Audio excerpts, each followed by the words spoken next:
Okay, so when a massive music company like HYBE drops a new group, you'd think it would be nothing but celebration, right? Global fanfare, all that good stuff. But what if the big reveal is met with immediate, and I mean immediate, backlash? Well, that's exactly what's happening with their latest project. It's making headlines, sure, but not just for the music. It's for the huge debate that's blowing up online. And that really is the question, isn't it? Is this a new global supergroup or a super controversy? Hype was definitely aiming to create the next big thing in the Latin music world. But the fan reaction, it's been, let's just say, a wild mix of excitement and some pretty serious criticism, right from the very beginning. So, okay, let's dive into this. Who is this group that's at the center of this whole storm? Well, they're called Santos Bravos, and they are HYBE's huge new bet on the Latin pop scene. Now, this didn't just happen overnight. This has been in the works for a while. You can see here, HYBE set up its Latin American subsidiary back in 2023. Then, fast forward to 2025, and they announced the debut of Santos Bravos. The big day comes on October 22nd, 2025, when the final lineup is revealed, and let's just say the reaction was probably not what HYBE was expecting. All right, so let's meet the guys, the final 5 members of Santos Bravos. We've got Drew Venegas, who's 25, then Alejandro Aramburu at 21, Gabi Bermudez at 20, Kawe Pena, who's 19, and then we have the youngest, Kenneth Lavignel, at just 16 years old. And you know, on paper, it all looks pretty standard, right? A fresh-faced group ready to take on the world. But if you look a little closer at those ages, well, that's where the trouble really starts. And I mean, the second these official details came out, the internet just locked onto one thing in particular, that age gap between the members. Whoa, okay. Just look at that laid out. You have the oldest member at 25 and the youngest at 16. That is a 9-year difference. You can totally see why for a lot of fans that immediately set off some alarms.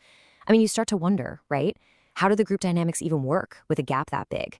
What kind of concept are they going to do that works for a 16-year-old and a 25-year-old? And the reactions online were, well, immediate. This tweet pretty much sums up what everyone was thinking. Did they just put a 25-year-old guy with a 16-year-old? It's so blunt, right? It just gets straight to the point, capturing that pure disbelief. It's a simple question, but it calls the whole logic of the lineup into question. And trust me, this feeling was everywhere. And here's another one. Same idea, slightly different vibe. 25 and 16. Bruh, what are we doing? See, it's not just shock anymore. It's frustration. It's people genuinely questioning the whole decision-making process here. This clearly wasn't just some small detail that fans were going to overlook. But believe it or not, the age gap was just the first wave. The controversy actually got a lot deeper once fans started taking a closer look at who actually made it into the group, and, more importantly, who didn't. So the complaints about the actual member selection kind of split into 2 camps. On one side, you had a lot of fans who were really not happy that Gabi Bermudez was included. But on the other side, you had this massive, super passionate movement for some of the other contestants, especially guys like Pablo and Giannis. These two had built up huge followings during the whole process, and a lot of people just assumed they were a lock for the final group. And this tweet here really nails that specific criticism. The person says they love most of the members, but then they ask, oh my God, why do you guys choose Gabi? He's so bad. So it's not like they hate the whole group. It's this really specific disappointment about one choice. It just goes to show how deeply invested people were in every single decision. And then you get the passion from the other side, the fans of the guys who got cut. I mean, look at this. Shut up and announce that they are going to add Giannis and Pablo. That's not a polite suggestion. That is a full-on demand. You can just feel how connected these fans were to the trainees and how much they truly believed the company made a huge mistake. And finally, this one perfectly captures that sense of just pure confusion.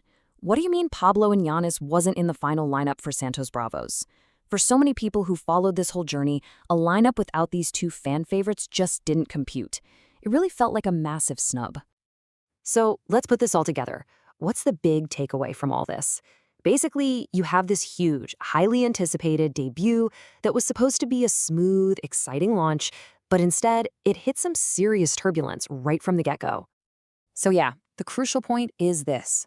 The whole conversation around Santos Bravos' debut got completely hijacked by these 2 major problems. Instead of everyone celebrating the new music and the new group, the entire narrative shifted to fan disappointment. It all centered on that big age gap and the very controversial lineup choices. And really, this whole situation brings up a much bigger question, doesn't it? As these huge music labels expand globally, they're dealing with all kinds of new fan cultures and expectations. And it kind of makes you wonder, in this day and age where fans are so involved, so invested, can a company's big top-down vision ever really truly match what the fans themselves want to see?